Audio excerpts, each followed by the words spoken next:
오늘 하나님이 우리에게 주신 말씀은 마태복음 8장 23절에서 27절까지 말씀입니다. 우리 한 절씩 같이 읽겠습니다.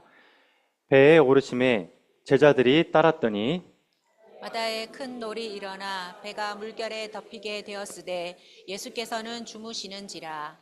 그 제자들이 나와 깨우며 이르되 주여 구원하소서 우리가 죽겠나이다. 예수께서 이르시되 어찌하여 무서워하느냐, 믿음이 작은 자들아 하시고 곧 일어나 바람과 바다를 꾸짖으시니 아주 잔잔하게 되거늘. 그 사람들이 놀랍게 여겨 이르되 이가 어떠한 사람이기에 바람도 바다도 순종하는가 하더라. 아멘. 어찌하여 두려워하느냐라는 제목으로 여러분과 말씀을 나누도록 하겠습니다. 여러분, 참고서를 보면 맨 먼저 나오는 게 개념입니다. 개념이 쭉 나오고 그 다음에 나오는 게 그 개념을 제대로 이해했는지 연습 문제, 문제풀이가 나옵니다. 그래서 문제를 풀다 보면 어떻게 합니까? 내가 개념을 제대로 이해했는지 못했는지를 확인할 수가 있습니다. 문제 틀리면 어떻게 돼요? 다시 개념으로 돌아가서 개념을 공부하는 겁니다. 그렇게 해서 문제와 개념과 문제는 같이 이렇게 한 쌍으로 이렇게 다니게 됩니다. 신앙생활도 마찬가지입니다. 예수님은 먼저 우리에게 개념을 설명해 줍니다. 그걸 말씀이라고 부릅니다. 그러니까 우리에게 먼저 말씀을 주세요. 그러고 나서 말씀으로 끝난 게 아닙니다. 어떻게 하냐면 그 말씀을 제대로 이해했는지 우리에게 익힌 문제, 삶의 문제를 주십니다. 제가 지난주에 제 마음속에 일주일 내내 제 마음을 붙들었던 말씀이 있었는데 그게 뭐냐면 예수님이 물 위를 걸으시는 장면입니다. 오늘하고는 좀 본문은 아니지만 예수님 물 위를 걸으시는데 그 물 위 주변에 이렇게 집채 많은 파도가 이렇게 삥 둘러져 있습니다. 그러니까 제자들이 탄 배하고 예수님 거기만 괜찮고 나머지는 집채 많은 파도가 이렇게 삥 둘러져 있는 겁니다. 그 말씀을 계속 이제 묵상을 했습니다. 근데 말씀이 너무 강렬해서 계속해서 이게 무슨 뜻일까, 이게 무슨 말씀이실까, 계속해서 이제 묵상하고 있었습니다. 근데 이렇게 하나님이 여러분의 삶 속에 어떤 말씀을 주시면은 그걸 끝나지 않는다는 거예요. 아까 그랬죠? 개념 다음에 뭐라고요? 연습 문제. 하나님이 여러분에게 말씀을 주시면은 반드시 테스트를 하세요. 그 말씀을 익히도록 주시는 거예요. 지난 한 주 이번 돌아보면은 참 별의별 일들이 제 삶 속에 참 많은 일들이 있었습니다. 너무 많은 일들이 있었어요. 그때마다 제가 어떻게 하면 될까요? 이런 사건들이 벌어지면 물 위에서 걸으시는 예수님을 바라보는 연습을 하는 거예요. 예수님이 나 바라보라고, 예수님을 바라보라고 나에게 이런 말씀을 해주셨구나. 그때마다 제가 이제 기도를 하는 거죠. 그리고 기도를 하면서 주님께 도움을 구하는 거예요. 그런 식으로 이제 제가 예수님이 저에게 주신 마음 있잖아요. 그 폭풍 속에서도 예수님을 바라보라는 그 마음, 그 마음을 제 삶 속에 이제 연습을 하는 겁니다. 그러니까 이게 이렇게 연습을 하다 보면은 머리로 이해하는 말씀과 삶으로 이해하는 말씀은 완전 달라지는 거예요. 그럼 이제 이게 어떻게 나오냐? 간증으로 이렇게 표현이 되는 거예요. 지금 제가 여러분 앞에 간접적인 간증을 얘기해 준 거 아닙니까? 구체적으로 그 어떤 어려움인지는 얘기하지 않았지만 제 삶 속에 일어났던 이 패턴을 말씀을 드린 겁니다. 말씀이 나오고 그 다음에 그 말씀을 내면화시키는 그런 여러 가지 상황들이 나온다. 그러면서 그 말씀이 내면화된다는 겁니다. 자, 그럼 이제 여기서 우리가 고민할 수 있는 게 있습니다. 말씀이 있고 내 삶에 사건이 있죠. 자, 그러면 말씀이 먼저고 그 다음에 사건에 따라오죠. 근데 반대의 경우도 있습니다. 어떤 일이 터지고 나면 사건이 일어나고 그 다음에 뭐가 일어날 수 있습니까? 말씀이 따라올 수 있어요. 예를 들어서 내가 생각지도 못했던 어떤 일들이 벌어지는 거예요. 생각지도 못했던 일들이. 그럼 그때 뭘 하면 돼요? 말씀을 구하면 돼요. 주님, 이 상황을 내가 어떻게 풀면 좋겠습니까? 라고 기도하면 주님이 그때 말씀을 준다는 거예요. 그래서 이게 순환 관계예요. 사건과 말씀, 말씀과 사건, 이렇게 순환이 되는 겁니다. 자, 그런데 제가 여러분께 추천드리는 패턴은 뭐냐면 말씀이 먼저입니다. 왜냐? 예수님이 제자들을 훈련시켰을 때 했던 방법이 말씀이 먼저였습니다. 먼저 말씀을 주시는 거예요. 그리고 사건을 주세요. 이게 뭐가 똑같냐면은 아까 이게 어떤 사람에게 주어지는 축복이냐면은 그 매일같이 묵상하는 사람에게 주어지는 축복이에요. 매일같이. 그러니까 매일같이 묵상 생활을 하다 보면 묵상 생활이 깊어지면 그날 묵상했던 그 말씀과 맥락을 같이 하는 사건이 벌어진다는 거예요. 그러면서 그 사건을 말씀으로 풀 수 있도록 주님이 이끌어 주세요. 그러니까 말씀, 사건, 그 다음에 또 말씀으로 마무리가 지어져요. 그럼 여기서 처음에 주셨던 말씀은 내 머릿속에 깨달음의 말씀이죠. 사건이 일어났죠. 그러면 마지막에 일어나는 말씀은 어떤 말씀이에요? 간증으로 드러나는 말씀이 되겠죠. 예, 그 말씀의 내면화가 됐다라고 얘기하는 겁니다. 그래서 말씀이 내 삶을 이끌어가죠. 내 삶이 앞서가죠. 그래서 이 묵상 생활을 제대로 하는 사람은 이 말씀을 묵상하는 게 기쁨만이 있는 게 아니라 두려움도 따라옵니다. 왜 그럴까요? 말씀을 묵상했는데 경고의 말씀을 주셨어요. 그럼 어때요? 떨려요, 안 떨려요? 떨린다니까요. 예, 그게 이제 예언적인 은사가 되는 거예요. 예. 그러니까 말씀을 깊이 있게 묵상하다 보면은 이 말씀을 주셨으면 내가 조심해야겠구나 오늘. 경계심이 들어오면서 이 말씀 묵상이 되게 두렵다라는 느낌을 갖게 되는 수준까지 신앙이 성장하게 돼요. 뭔가 나한테 일어난다. 그럼 내가 더 깨어 있어야겠다. 예, 이런 은혜가 있다는 겁니다. 그래서 시편 말씀에 이런 말씀이 있죠. 그 말씀이 내 삶을 먼저 앞장선다. 이 말씀이 주의 말씀이 내 발의 등이요 내 길의 빛이니이다. 이 말씀이 그거예요. 그러니까 말씀이 내 뒤에 있는 게 아니라 어디 있다고요? 내 앞에 있어요. 내 인생 앞에 말씀이 먼저 가는 거예요. 말씀이 가고 내 인생이 거기에 따라가는 거. 이게 신구약 전체를 통칭하는, 이끌어가는 가장 핵심적인 얘기예요.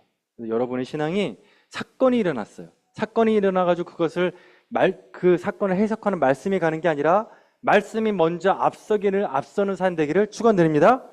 예, 그것이 바로 예수님의 제자 양육이었다.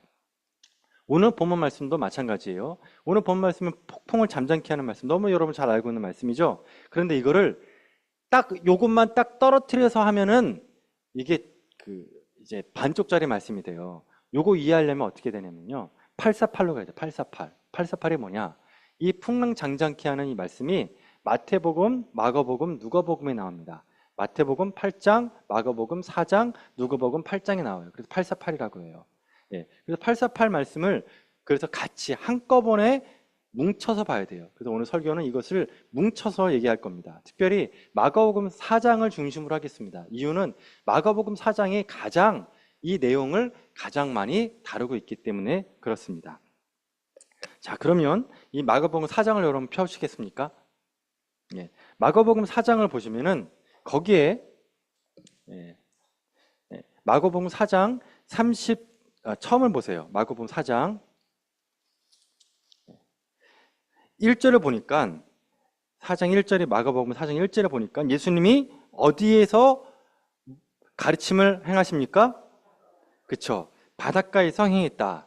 근데 바닷가에서 행하실 때 어떻게 했냐면, 자, 여러분 앉은 곳이 육지라고 합시다. 그 다음에 제가 있는 곳이 바다라고 해보겠습니다. 갈릴리 바다. 그리고 이 강대상을 배라고 생각해 봅시다. 그래서 예수님이 배 위에 올라가서 설교를 하셨습니다. 그리고 여기에는 이제 앞에는 이제 여기 계시는 곳은 이제 땅이에요. 육지예요. 그래서 이걸 뭐라고 부르냐면 이 설교를 선상설교라고 불러요. 선상설교. 산상설교는 어디서 한 거죠? 그래서 산상설교예요. 이 말씀은 마가복음 4장은 선상설교예요. 배 위에서 말씀을 전했다. 그래서 바닷가에서 가르쳤어요. 그리고 여러분 4장 36절을 보세요. 예. 그들이 같이 읽어보겠습니다. 4장 36절 시작.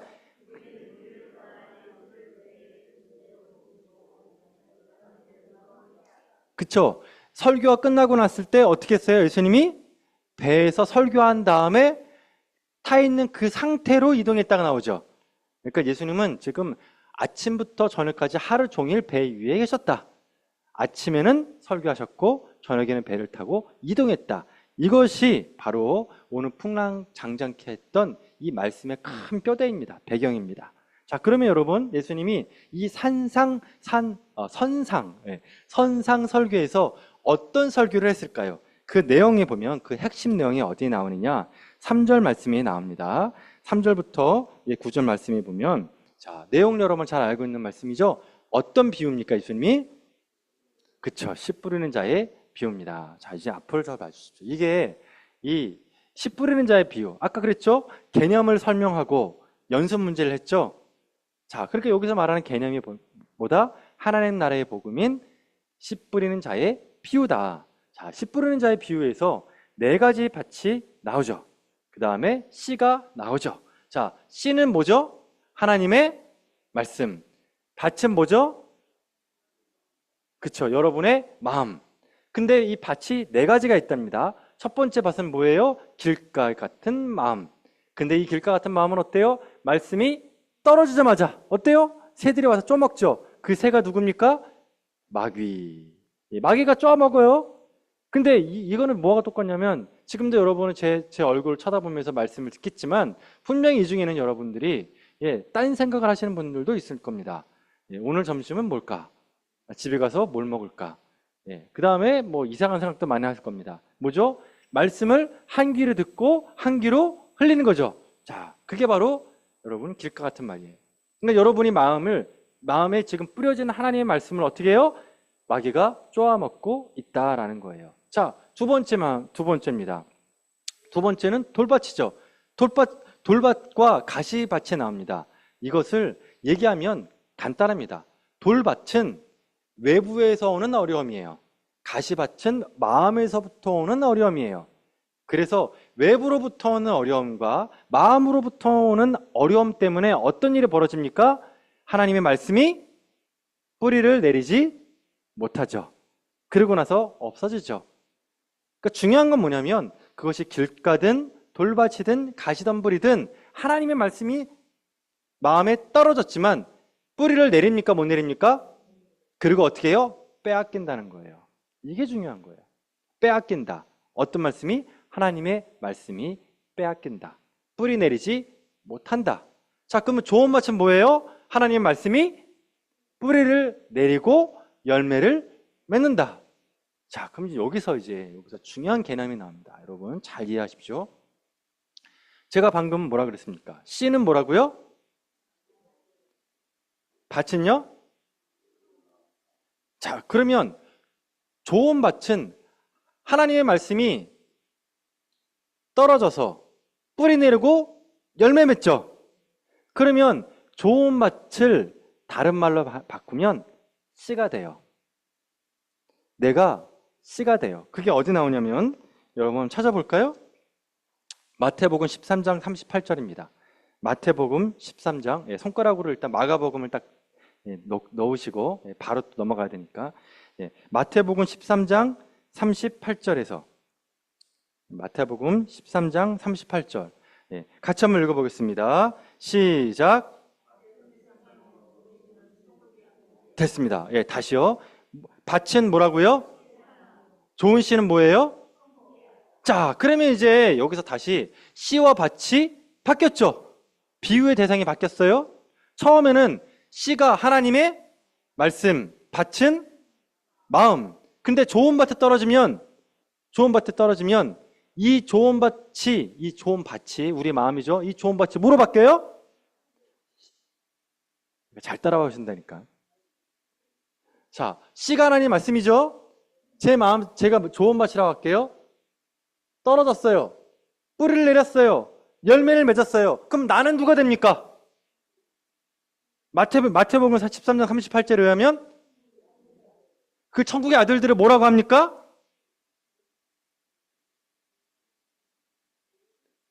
말씀을 잘 보세요. 뭐라고 나와요? 씨 나오죠. 씨. 다시 한번 할게요, 여러분. 하나님의 말씀이 내 마음에 떨어져서 뿌리 내리고 열매를 맺으면 나는 뭐가 돼요? 씨가 된다고요. 씨가 돼요, 내가. 그리고 세상은 뭐가 돼요? 밭이 된다고요. 예? 하나님의 말씀이 내 마음에 뿌리 내려서 열매 맺으면 나는 씨가 되고 세상은, 그러니까 나는 밭이 몇 번 돼요? 한 번. 그쵸? 씨는 몇 번 돼요? 씨는 자, 헷갈린다니까. 이게 연습 문제를 하니까 헷갈려. 씨도 한 번, 나는 씨도 한 번, 밭도 한 번. 그쵸? 씨도 한 번, 밭도 한 번이에요. 그러니까 하나님의 말씀이 씨. 근데 밭이 좋은 땅이 되면 씨가 되고 세상은 밭이 돼요. 그러면 나는 여러분이 이 자리에서 좋은 밭으로 있다가 말씀이 뿌리를 내리고 열매 맺으면 세상에 나갔을 때 뭐가 돼요? 그렇죠. 그 얘기예요. 그 얘기. 여러분이 씨가 되는 거예요. 그러니까 예수님의 교육 목적이 바로 이거다. 교육 목적이. 이게 뭐하고 연결되냐면 예수님과 연결돼요. 말씀이 육신이 되어 우리 가운데 거하시네. 이게 예수님이 우리에게 보여주신 모범이에요. 모범. 말씀이 육신이 되어 우리 가운데 거하듯이 여러분 한 사람 한 사람의 마음밭에 하나님의 말씀이 뿌리 내려서 여러분이 씨가 되어 이 세상에 파송되는 그런 하나님의 아들들, 자녀들이 되기를 주님이 원한다라는 뜻입니다. 이것이 바로 이 씨 뿌리는 자의 핵심적인 얘기예요. 요거를 예수님이 뭐 했냐? 배 위에서 하루 종일 설명해 줬어요. 하루 종일. 자, 그리고 나서 35절 말씀, 마가복음 5장 36절입니다. 예, 마가복음 4장 35절 말씀. 4장 35절 말씀. 자, 35절 말씀 보니까 같이 한번 읽어보겠습니다. 시작.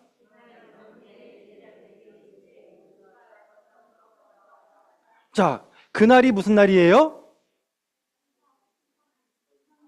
그쵸. 산상특급 나오라 그러죠? 무슨 설교? 선상설교를 하고 끝낸 다음 저녁 때예요. 저녁 때. 예수님이 제자들에게 뭐라고 말합니까? 우리가 저편으로 건너가자. 자, 이제부터 뭐가 시작되는 거예요? 예수님의 연습 문제가 시작되는 거예요. 익힌 문제가. 낮에는 개념 설명. 하나님의 나라는 이런 것이야 라고 설명해 줬죠. 이제 저녁에는 자, 이제 너희들 제대로 이해했는지 연습해 볼까? 그 얘기예요. 지금 연습 문제를 주시는 거예요. 아니라 다를까 연습 문제가 옵니다. 연습 문제가 오는데 37절 보니까 광풍이 불어요. 광풍이 불면서 물결이 막 집차만한 막 파도가 막 칩니다. 막 배가 흔들흔들거립니다. 근데 물이 막 배 안으로 막 몰아치는 거예요. 자, 이제 이 테스트를 만난 제자들은 과연 이 시험을 몇 점을 얻었는지 한번 보도록 하겠습니다. 먼저 이 제자들이 했던 세 가지 잘못이 있습니다. 이들은 어떻게 익힌 문제를 풀었는지 보는 겁니다. 첫 번째, 가장 먼저 제자들은 이 익힌 문제를 어떻게 풀었을까요? 상상해 볼까요? 아마도 100% 스스로 풀었을 겁니다. 성경에 안 나와요. 스스로 풀었을 겁니까? 왜입니까? 이들은 다 거의 대부분이 어부 출신. 12제자 중에 3분의 1이 어부 출신이에요. 전문 어부 출신. 그러니까 파도가 쳤을 때 야, 우리가 해결하자. 그리고 열심히 자신의 최선을 다해서 경험을 동원해서 이 풍랑을 뚫고 지나가야겠다고 생각을 했을 겁니다. 근데 해결이 됩니까? 안 됩니까? 안 돼요. 여러분, 그래서 삶의 문제가 딱 떠오르잖아요. 삶의 문제가 딱 떠오르면 제일 먼저 떠오르는 게 뭘까요? 내 경험이 아니에요. 삶의 문제가 떠오르면 제일 먼저 떠올라야 되는 게 말씀이에요. 그리고 기도하는 거예요. 주님과 어떻게 할까요? 경험으로 할 수도 있어요. 근데 그거 해결 안 나요. 그래서 주님이 테스트하실 때는 내가 감당할 수 없는 문제를 주세요. 그래야 경험을 해결할 수 없다는 거 아니까. 예. 그럼 그때서야 이제 제자들이 예수님을 의지하게 돼요. 그 두 번째가 뭡니까? 예수님을 어떻게 했습니까? 깨우죠. 이 깨운다는 게 무슨 뜻이냐? 예수님이 어디에서 주무셨냐면은 고물에서 주무셨다 그랬어요. 고물. 예. 고물에서 주무셨다. 이게 뭐냐면 배의 맨 뒷부분이에요. 근데 맨 뒷부분에서 주무셨는데 거기서 그냥 주무시지 않고 베개를 베고 주무셨다 그래요. 그러니까 예수님이 주무실 때 그냥 존 게 아니라 아예 각을 잡고 주무신 거예요, 지금. 내가 자야겠다. 이렇게 잠을 잤는데 제자들이 깨웠다 그랬죠. 그때 이 제자들이 어떤 마음으로 깨웠을까요, 여러분? 어떤 감정으로요? 화나는 감정으로 했을 겁니다. 지금 예수님 제정신이십니까? 지금 이 상황에서 잠이 옵니까? 지금 풍랑이 오고 여러분 잠자는 사람 깨우는 방법 여러 가지가 있지만 흔들어 깨워요. 그러면 이제 안 일어나면 어떻게 해요? 발로 차죠. 예, 그래서 안 일어나면 어떻게 해요? 얼굴에다가 찬물 물 견지죠. 그럼 번쩍 일어나죠. 지금 내 예수님이 자 여러분 물이 막 지금 배 안으로 들어오죠. 그럼 물이 예수님의 얼굴을 쳤다는 뜻 아니에요. 근데 예수님이 어때요? 주무시게 계셨다. 그러니까 이건 뭐죠? 예수님이 샛눈을 뜨고 계셨다는 뜻일 거예요.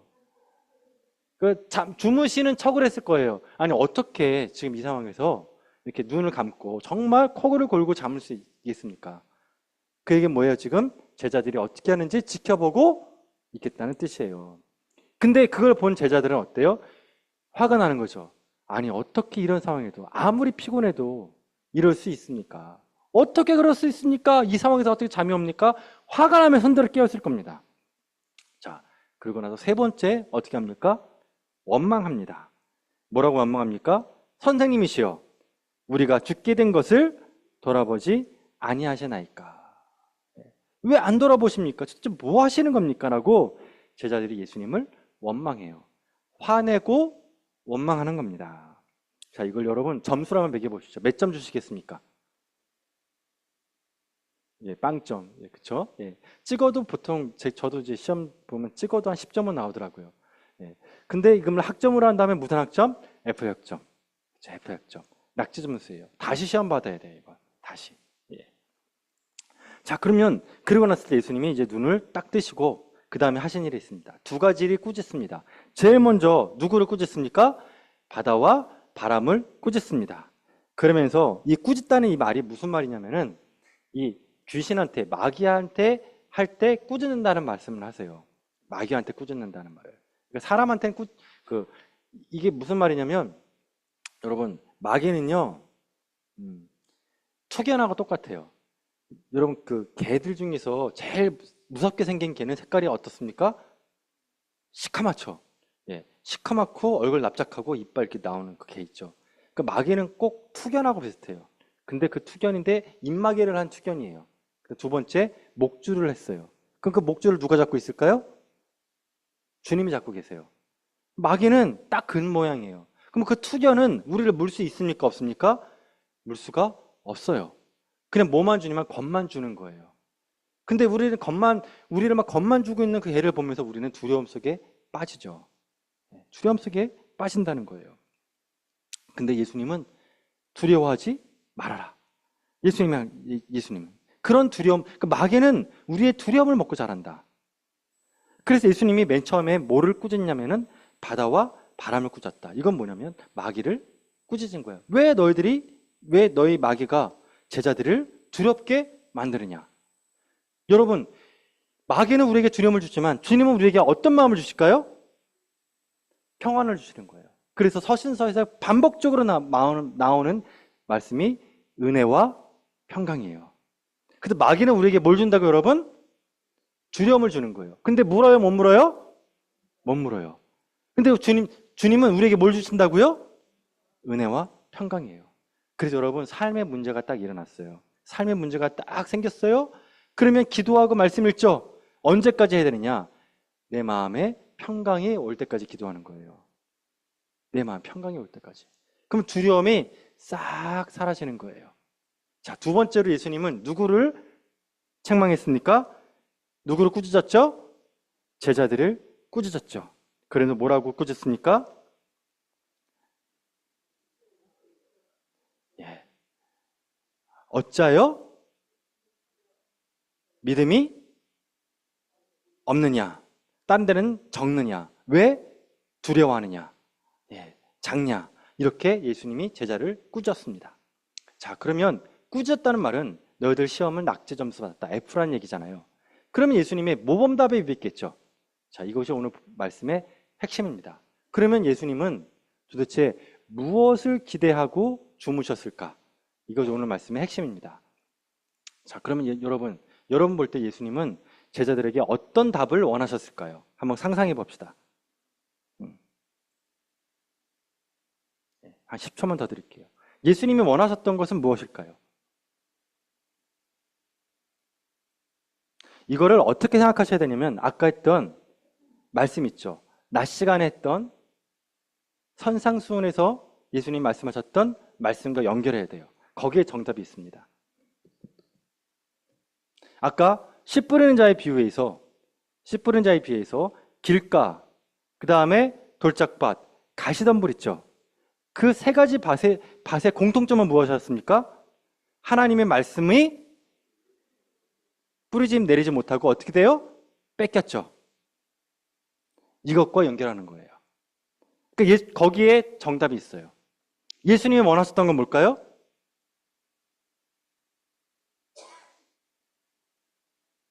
다시 또 힌트를 드릴게요. 내면에는 두려움이 왔죠. 내면에는 두려움, 가시덤불이죠. 외부에서는 어때요? 고난이 왔죠. 풍랑이죠. 내적인 문제와 외적인 문제가 동시에 일어났죠. 말씀이 뿌리내리지 못하죠. 그렇죠. 그리고 말씀을 마귀가 빼앗아갔죠. 그랬더니 예수님이 마귀를 쫓아내죠. 꾸짖죠. 자, 그럼 다시. 도대체 예수님은 여기서 제자들에게 무엇을 기대했을까요? 그게 뭐냐면 말씀을 빼앗기지 않는 거겠죠. 그러면 어떤 말씀을 빼앗기지 않는 걸까요? 아까 우리 같이 읽었습니다. 그게 뭘까요, 여러분? 다시 4장 36절 말씀을 보도록 하겠습니다. 마가복음 4장 36절 말씀 같이 읽겠습니다. 시작. 마가복음이요. 마가복음 4장 36절.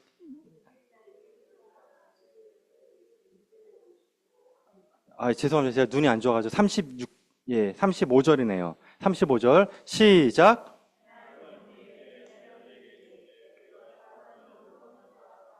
자, 나왔죠? 어떤 말씀이라고요? 우리가 저편으로 건너가자. 이 말씀을 주신 거예요.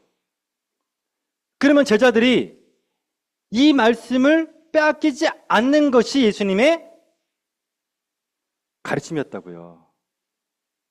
어떤 상황이 오더라도 이 말씀을 뺏기지 않는 거예요. 자, 예수님 뭐라 그랬어요? 우리가 저편으로 건너가자. 그러면 갈 수 있습니까? 없습니까? 왜죠? 예수님이 말씀했으니까. 예수님이 명령했으니까. 예수님이 말씀하면 무에서 유가 창조되는 거예요. 풍랑이 큽니까? 예수님의 말씀이 큽니까? 예수님의 말씀이 크잖아요.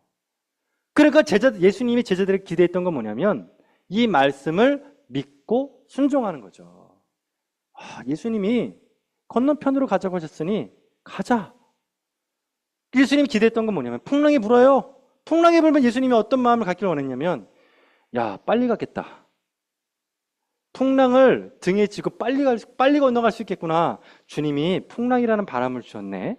야, 우리 신나게 가자. 파도를 즐기자. 그리고 예수님이 계속 누워 주무시죠. 그럼 어떤 믿음을 또 원했을까요? 이 풍랑이 이 배를 뒤집을 수 있다 없다? 없구나. 예수님을 믿고 예수님의 말씀을 믿는 거죠. 우리 아까 찬양가 불렀죠? 우리 찬송가 어떻게 불렀어? 찬송가 371장 이렇게 불렀잖아요. 저 흉악한 마귀나 아무것도 주 편안히 잠들어 누신 배 뒤 엎어놓을 능력이 없도다. 그러니까 두 가지를 믿으면 돼요. 건너자고 했으니 예수님 했던 그 말씀을 믿고 예수님이 주무시니 아, 이 배는 안전하겠구나. 예수님 베개까지 코를 골고 주무시는데 이 배는 안전하지. 이 배는 뒤집어지지 않겠구나. 예수님을 믿고 예수님의 말씀을 믿으면 건너갈 수 있습니까? 없습니까? 있다는 거예요. 그런데 제자들은 어땠어요? 말씀보다는 두려움이 더 큰 거예요. 풍랑을 보면 이게 풍랑이 더 커 보이는 거예요, 말씀보다. 그리고 그런 걸 바라보면서 풍랑과 예수님을 비교했을 때 풍랑이 더 커 보이는 거예요. 그러니까 예수님이 이해가 안 되는 거죠. 거꾸로 가야 돼요. 예수님이 더 커 보여야 돼요. 아, 이 배는 절대 뒤집어지지 않아. 왜? 예수님이 타셨으니까. 주무시는 거 보니까 아, 뜻이 있겠구나. 뜻이 있겠구나. 그리고 가는 거예요.